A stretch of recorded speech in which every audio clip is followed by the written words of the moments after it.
예, 지난 시간에 이어서 오늘은 수요와 공급의 가격 탄력성 부분 공부할 차례입니다. 경제론 우리가 들어와서 공부한 내용 쭉 살펴보면 수요의 법칙, 공급의 법칙 살펴봤고요. 이거는 가격이 변할 때 수요량, 공급량이 변하는 그런 내용을 우리가 살펴봤죠. 수요의 법칙은 가격이 하락하면 수요량이 늘어난다.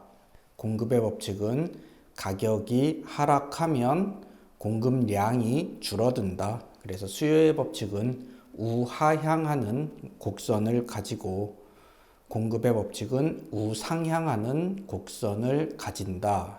그리고 그 둘이 만나서 균형을 이룬다. 이런 내용을 봤었고요. 그 다음에 가격이 변하는 것 이외에 다른 요인이 변해서 수요 곡선이 이동하는 내용도 우리가 공부를 했습니다. 대표적인 게 대체재의 가격이 변함에 따라서 수요 곡선이 이동을 한다. 그리고 소득이 변함에 따라서 이게 정상재인지 열등재인지에 따라서 수요 곡선이 우측으로 이동하기도 하고 소득이 증가했을 때 우측으로 이동하기도 하고 좌측으로 이동하기도 한다라는 내용 우리가 배웠고, 이제 그것과 관련해서 지금까지는 방향, 증가한다, 감소한다 라는 방향만 우리가 공부를 했다면 이제 이걸 좀 계량화해서 얼만큼의 값만큼 정확하게 값이 나오죠. 얼만큼의 값만큼 변하는지를 파악을 해서 그 값만 보고도 이 재화가 어떤 특성을 가졌는지 우리가 이해할 수 있는 그런 수단을 제공해주는 그런 탄력성이란 개념에 대해서 우리가 공부를 할 겁니다. 먼저 수요의 가격 탄력성 개념 먼저 한번 보도록 하겠습니다. 우리가 지난 시간에 봤었던 대로 수요의 법칙에 의하면 가격이 하락하면 수요량이 증가하고 가격이 상승하면 수요량이 감소한다. 이것을 수요의 법칙이라고 했죠. 그런데 움직임의 정도는 물건마다 다르다. 가격이 하락했을 때 수요량이 얼마나 증가하는지는 이제 재화마다 조금씩 다르다라는 이야기가 되겠죠. 근데 이것을 우리가 단순히 수요 곡선을 이용해서 움직임만 표시한다면 다른 사람에게 설명할 때 가격이 하락하면 수요량이 증가한다 라고 했을 때 다른 사람이 얼마나 증가했어? 이렇게 물어보면 제법 증가했어. 많이 증가했어. 이렇게 표시해 갖고는 그러면 누가 더 많이 변한 거야? 라는 것을 파악을 하기가 어렵죠. 그런데 가격이 하락했는데 수요량이 0.5만큼 증가했어 또는 2만큼 증가했어 이렇게 정확하게 숫자로 우리가 표시를 할 수 있다면 그 사람이 또 한 번은 더 묻겠죠.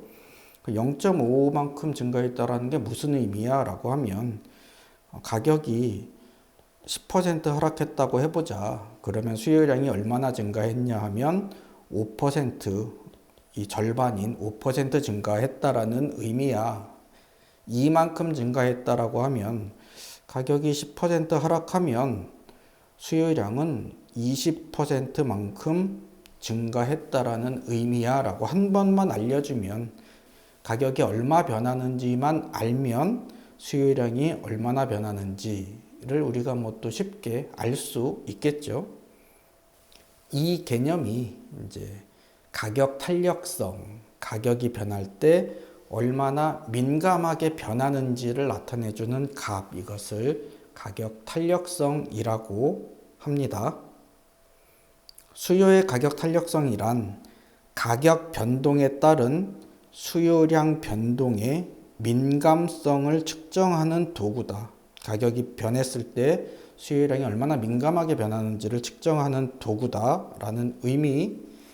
곧 다시 말하면 이 가격 탄력성의 값이 크다라는 말은 꽤 민감하다라는 의미죠. 그래서 우리는 지금부터 가격 변화에 민감하게 반응하는 경우를 탄력적이라고 할 거고, 되게 둔하게 반응하는 경우를 비탄력적이라고 할 거예요. 그러니까 우리가 문제에서 탄력성이 크다, 탄력적이다 이렇게 이야기하면 민감한 사람, 되게 예민한 사람을 떠올리면 될 것 같고, 비탄력적이다, 탄력성의 값이 작다, 이런 식으로 표시가 되면 이 사람은 꽤 둔한 사람이구나 이렇게 표현을 하면 우리가 이 내용을 이해하는데 조금 도움이 될 겁니다. 먼저 수요의 가격 탄력성은 수요량의 변동 비율을 가격의 변동 비율로 나눈 값을 말한다.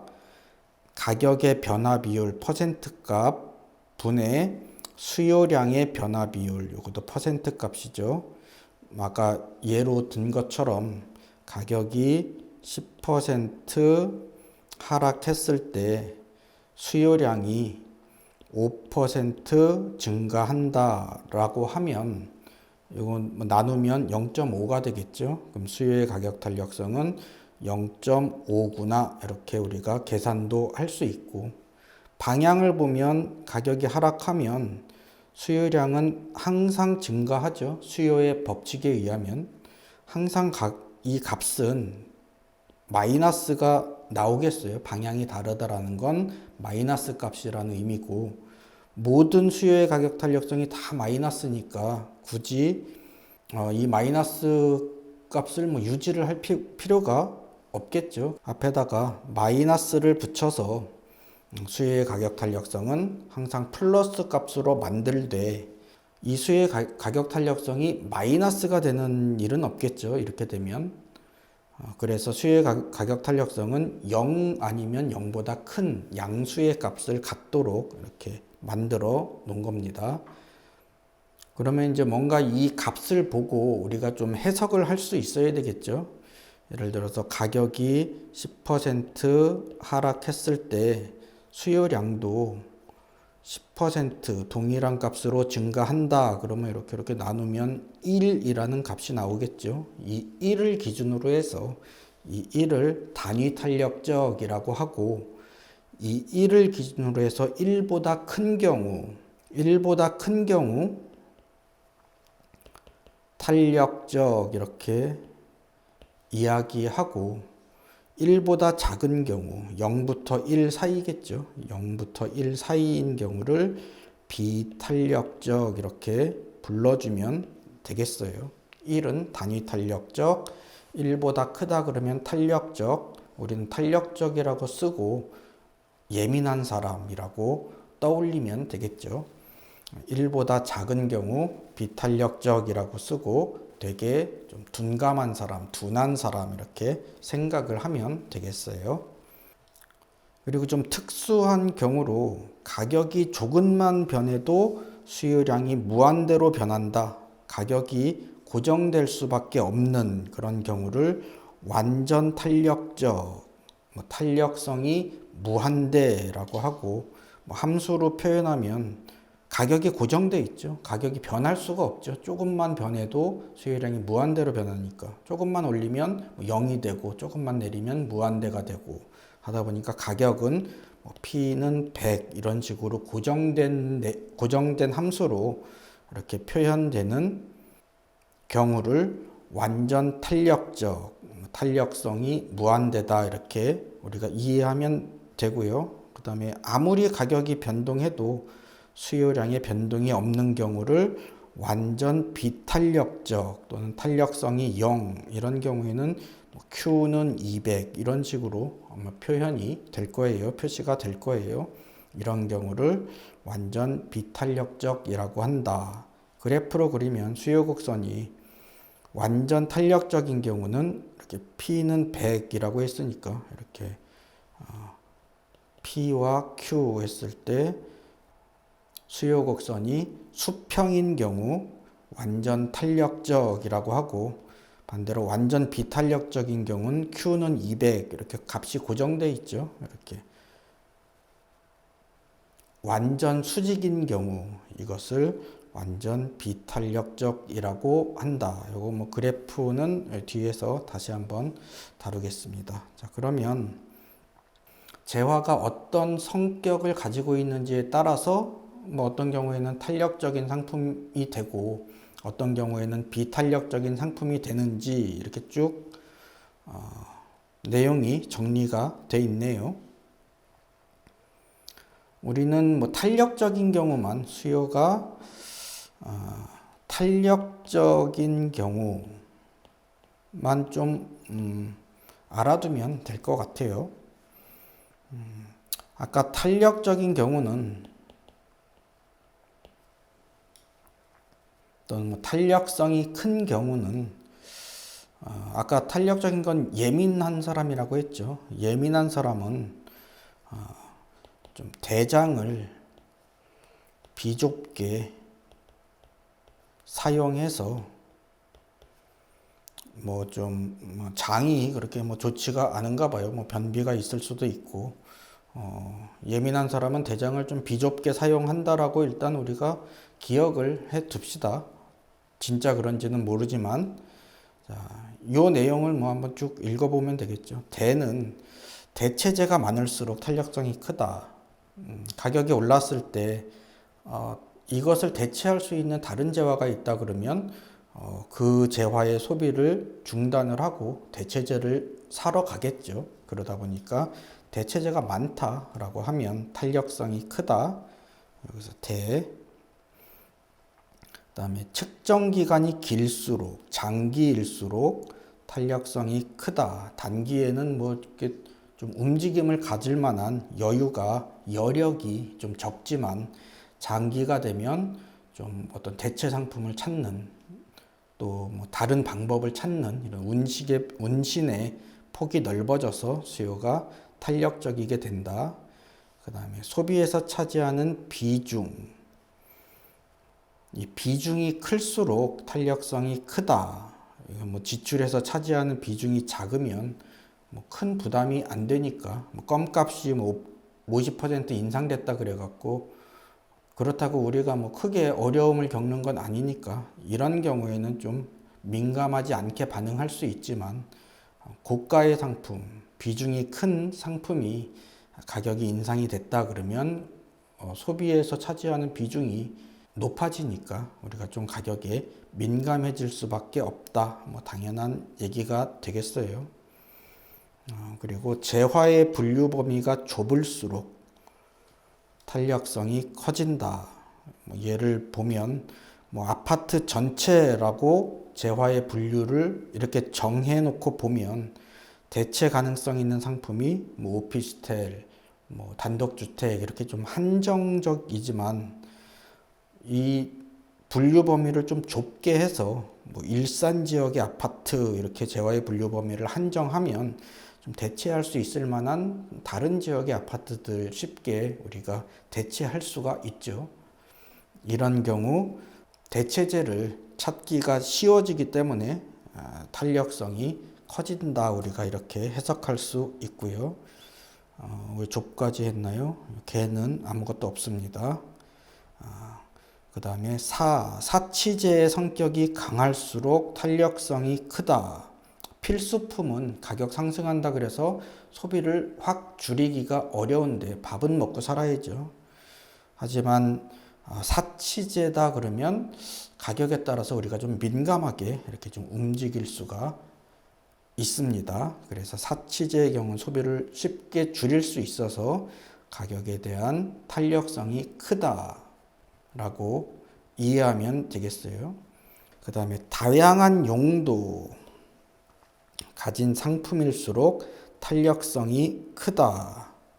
다양한 용도로 사용할 수 있으면 가격이 하락하면 수요량이 대폭 증가할 수 있어서 탄력적이지만 한정된 용도에만 사용될 수밖에 없으면 가격이 하락한다고 해도 수요량이 별로 증가하지 않을 것이므로 비탄력적인 상품이 된다.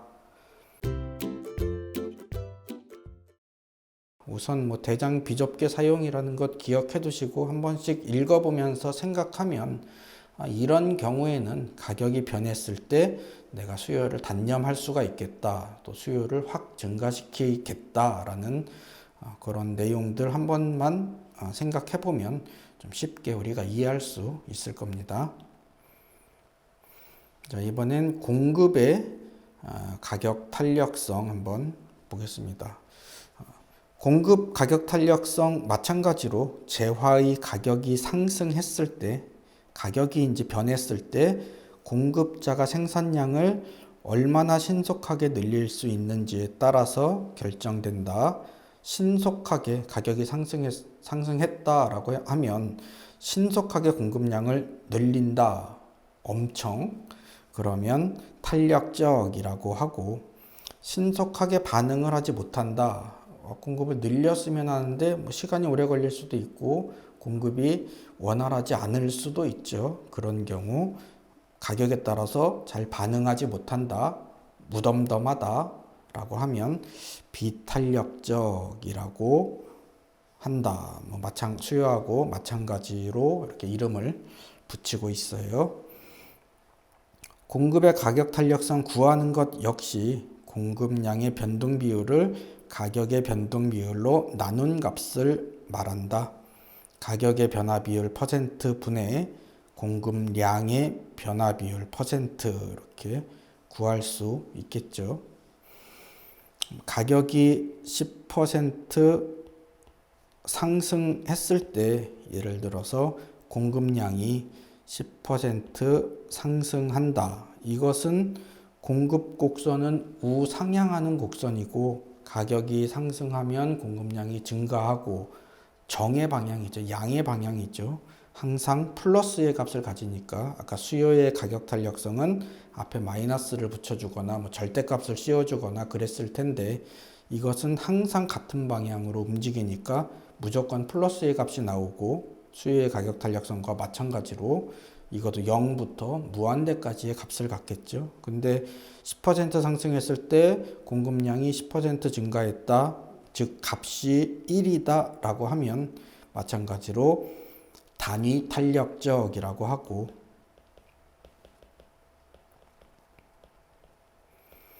(10% 상승했는데 공급량이 20% 상승했다. 더 많이 1보다 더 크게 상승했다 라고 하면 탄력적이라고 부르면 되겠고, 1보다 작게 가격은 10% 상승했는데 공급량은 5%밖에 상승하지 못했다 라고 하면 이것은 비탄력적, 좀 예민하게 반응하지 못했죠. 이런 경우 비탄력적이라고 한다. 공급량의 변화가 무한대다. 이런 경우 완전 탄력적. 그다음에 공급량이 변화하지 못한다. 0이다 라고 하면, 탄력성의 값이 0이 나오면 이것은 완전 비탄력적. 공급량의 변화 비율이 무한대다 라고 하면 이것은 완전 탄력적이라고 하고, 그래프로 표현하면 공급 곡선이 완전 비탄력적이다 라고 하면 이렇게 S곡선이 수직으로 나타나고, 반대로 완전 평평하게 이렇게 수평이다 라고 하면 이것은 완전 탄력적, 이렇게 그릴 수도 있겠습니다. 그래프로. 보통의 경우는 우상향하는 이런 평범한 공급 곡선이 되겠죠. 토지 같은 경우는 부증성에 의해서 물리적인 공급이 불가능하므로 가격이 상승하더라도 공급을 늘릴 수 없어 공급 곡선이 완전 비탄력적이 된다. 가격이 상승한다고 나가서 토지를 좀 만들어야 되겠다 이렇게 할 수 없으니까 공급량이 딱 정해져 있죠.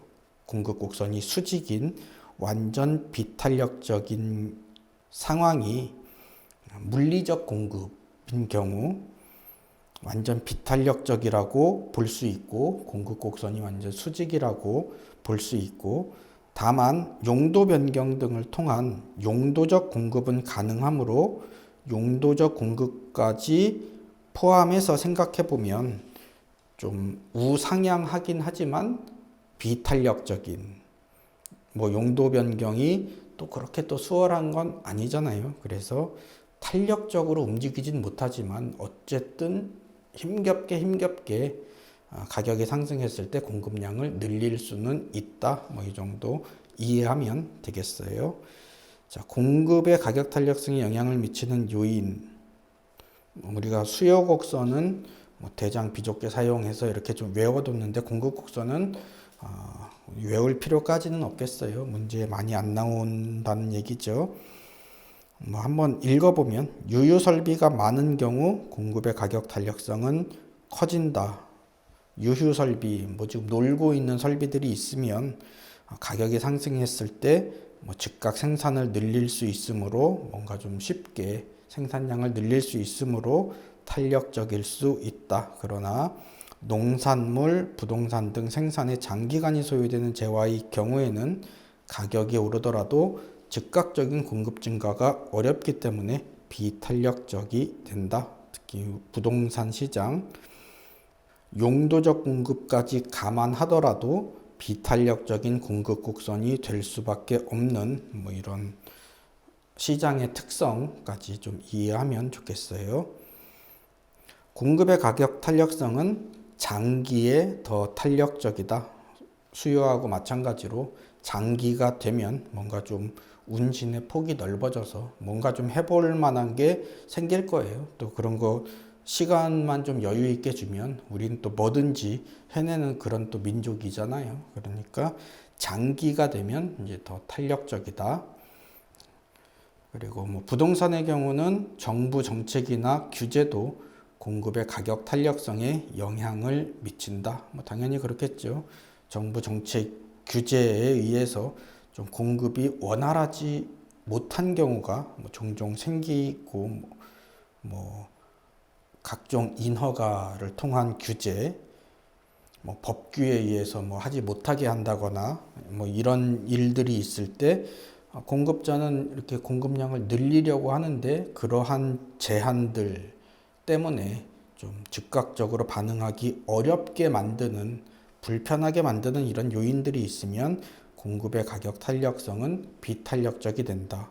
그래서 가뜩이나 비탄력적인 부동산 공급 곡선은 뭐 이런 것 때문에 또 영향을 받아서 또 더 비탄력적인 그런 모습이 될 거예요. 그리고 규모의 경제가 작동하는 경우 공급의 가격 탄력성이 커지고 기술 향상이 빠르거나 저장 가능성이 높으면 공급의 가격 탄력성이 커진다. 뭐 생각해보면 또 그럴듯하죠.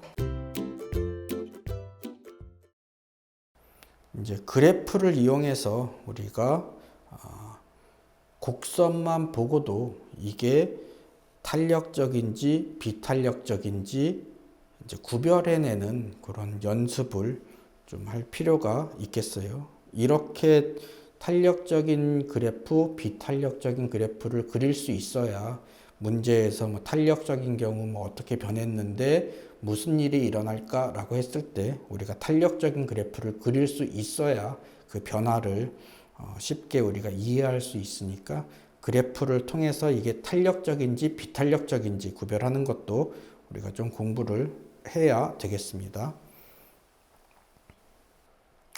먼저 뭐 직관적으로 수요 곡선 봤을 때 수요 곡선이 이렇게 평평하게 생겼다. 딱 봐도 평평하게 생긴 수요 곡선이죠.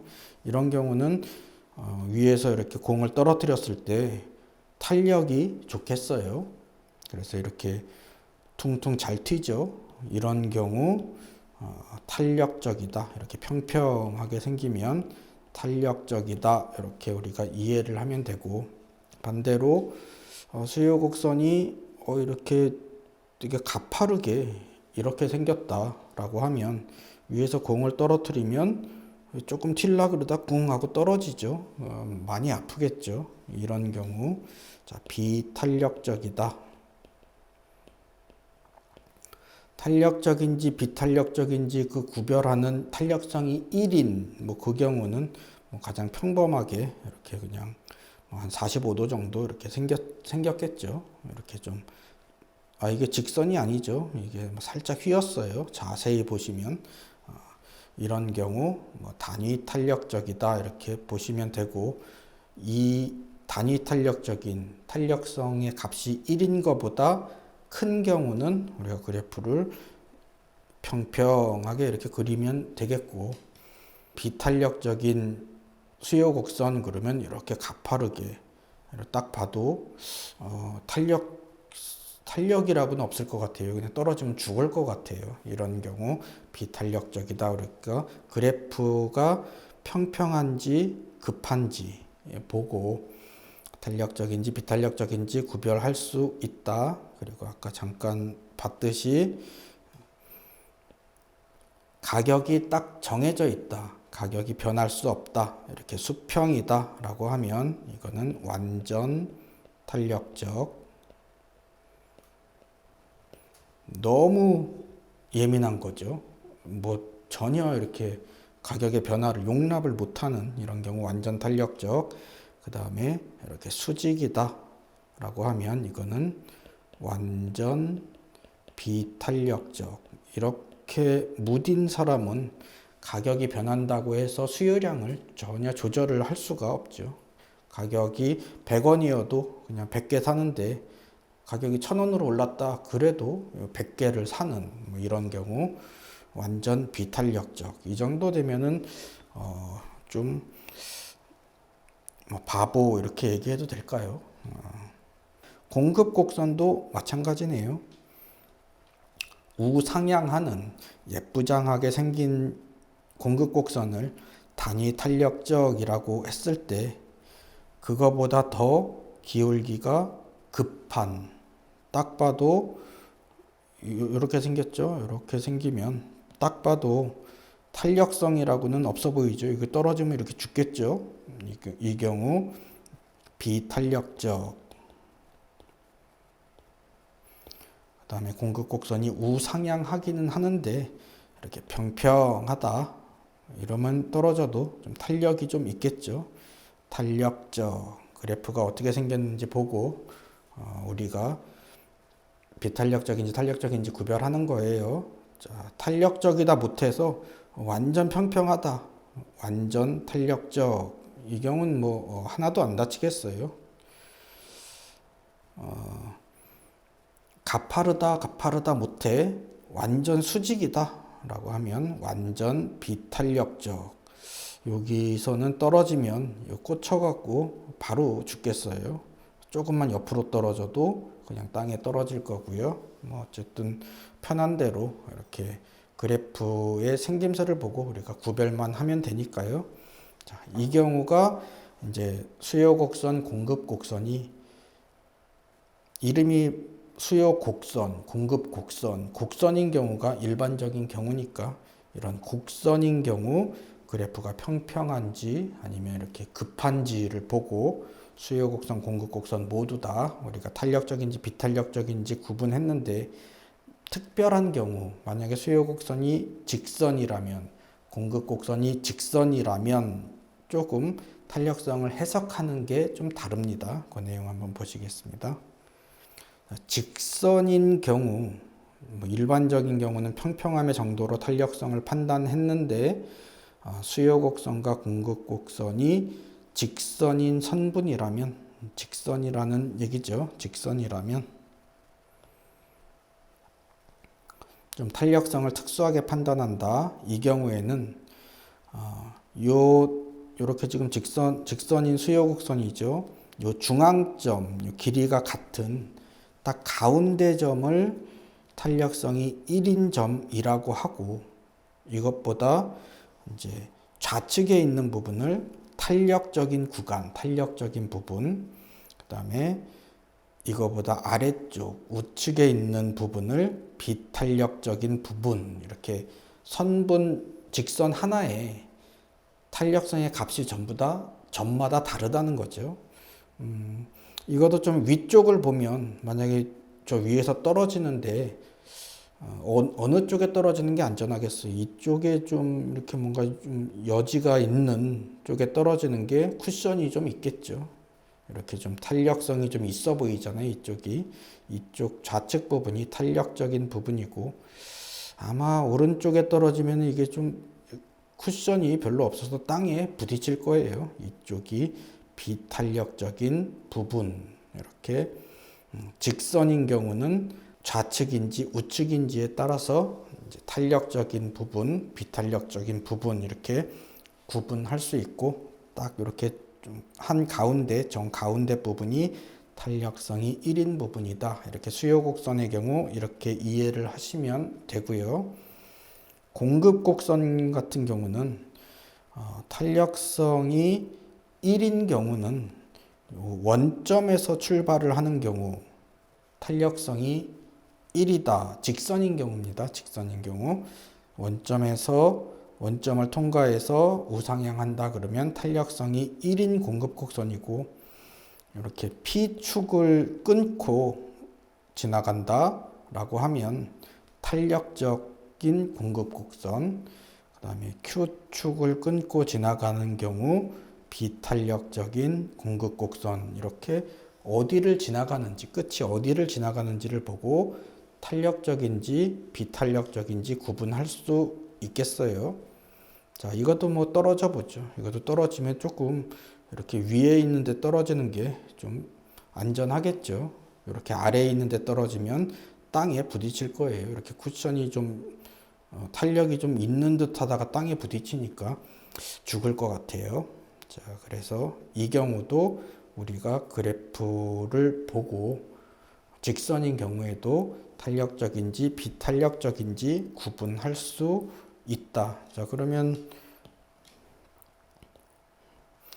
원점을 통과하는데 이렇게 생긴 공급 곡선이랑 이렇게 생긴 공급 곡선이랑 어떤 게 더 탄력성이 크냐라고 물어보면 탄력성이 같죠. 이거는 우리가 곡선인 경우에는 이렇게 가파르면 비탄력적이고 평평하면 탄력적이다라고 알고 있으면 이게 더 탄력적이에요, 탄력성이 더 커요, 이렇게 잘못 생각할 수 있는데, 이게 직선이라면 좀 우리가 특수하게 해석을 한다고 했죠. 원점을 지나면 무조건 탄력성이 1이라고 했으니까 생긴 게 1에도 이거는 탄력성이 같다. 이렇게 좀 곡선인 경우하고 혼동을 하면 안 되겠어요.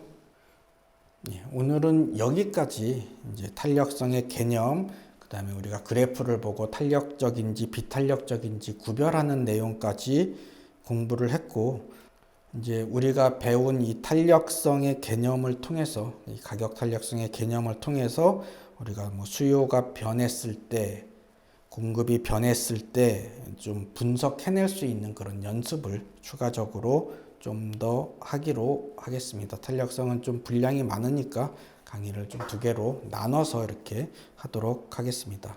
다음 시간에 뵙겠습니다.